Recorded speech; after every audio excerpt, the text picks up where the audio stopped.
আমি মূলত আজান যেই কারণে দেওয়ার জন্য খুব বেশি আগ্রহী, এই 6 নাম্বারটার কারণে। 6 নাম্বার যে ফজিলতটা, মুয়াজ্জিন সাহেব যারা দুনিয়াতে আজান দেয় তাদের জন্য আল্লাহ রসুল আল্লাহর কাছে বলে, আল্লাহ মুয়াজ্জিনদেরকে আপনি মাফ করে দেন।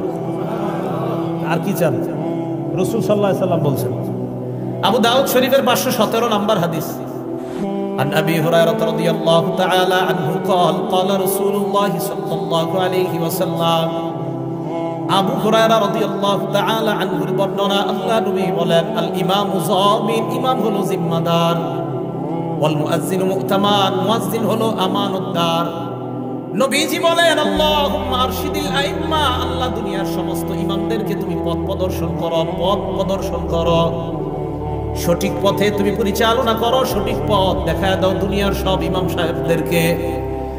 এরপর নবী বলেন, ওয়াগফির লিল মুয়াজ্জিনিন, মাবুদ দুনিয়ার মধ্যে আমার যত উম্মত আজান দেয় তাদের জন্য আমি তোমার কাছে বললাম, সমস্ত মুয়াজ্জিনদেরকে তুমি মাফ করে দাও।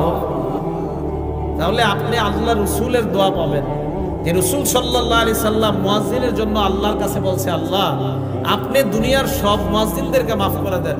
আমি আপনাদের কাছে জানতে চাই, এর চেয়ে বড় আর দোয়া কি চান? যে রসুল সাল্লাল্লাহু আলাইহি সাল্লাম যারা আজান দেয় তাদের জন্য দোয়া করে বলে, আল্লাহ মুয়াজ্জিনদেরকে আপনি মাফ করে দেন। তাহলে বলেন, আমরা সবাই ইনশাআল্লাহ আজান দিতে রাজি আছি তো? ইনশাআল্লাহ। আল্লাহ আমাদেরকে আমলটা করার তৌফিক দান করেন।